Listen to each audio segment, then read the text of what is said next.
മുത്തുവേൽ കരുണാനിധി സ്റ്റാലിൻ എന്ന് ഞാൻ പറയുന്നു, ബി.ജെ.പിയെ തമിഴ്നാട്ടിൽ നിലം തൊടുവിക്കില്ല എന്ന്. മധുരയിലെ CPM സ്ഥാനാർത്ഥിയുടെ തെരഞ്ഞെടുപ്പ് പ്രചാരണത്തിനിടെ തമിഴ്നാട് മുഖ്യമന്ത്രി സ്റ്റാലിൻ പറഞ്ഞത് ഇങ്ങനെയാണ്. തലൈവരുടെ വാക്കുകൾ അതുപോലെ ഏറ്റെടുത്തു തമിഴ് മക്കൾ.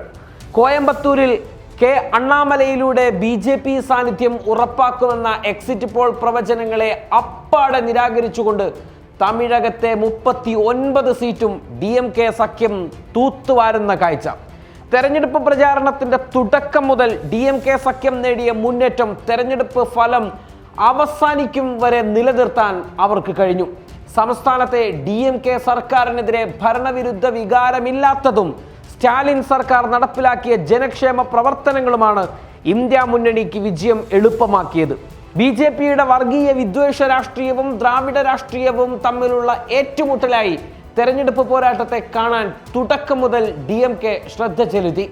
ഹിന്ദി ഭാഷ അടിച്ചേൽപ്പിക്കൽ, കേന്ദ്രവിഹിതം നിഷേധിക്കൽ, കച്ചിത്തീവ് വിവാദം, പ്രളയ ദുരിതാശ്വാസം അനുവദിക്കാതിരുന്നത് തുടങ്ങിയ വിഷയങ്ങൾ ബി.ജെ.പിയെ പ്രതിരോധത്തിലാക്കി മാറ്റി. മോദി മുതൽ താഴോട്ടുള്ള മിക്ക നേതാക്കളും തമിഴ്നാട്ടിൽ അടിക്കടി വന്നു പോയിട്ടും ബി.ജെ.പിക്ക് ജനപിന്തുണ ആർജിക്കാൻ സാധിച്ചതുപോലുമില്ല. ഉത്തരേന്ത്യക്കാർ ഏറെയുള്ള കോയമ്പത്തൂർ മണ്ഡലത്തിൽ പോലും ചലനമുണ്ടാക്കാൻ ബി.ജെ.പിക്ക് കഴിഞ്ഞില്ല.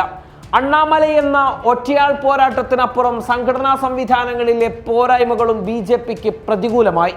ഗവർണർ പദവി രാജിവെച്ചെത്തിയ തമിഴിസൈ സൗന്ദരരാജന് ചെന്നൈയിൽ കടുത്ത മത്സരം പോലും കാഴ്ചവെക്കാൻ സാധിച്ചില്ല.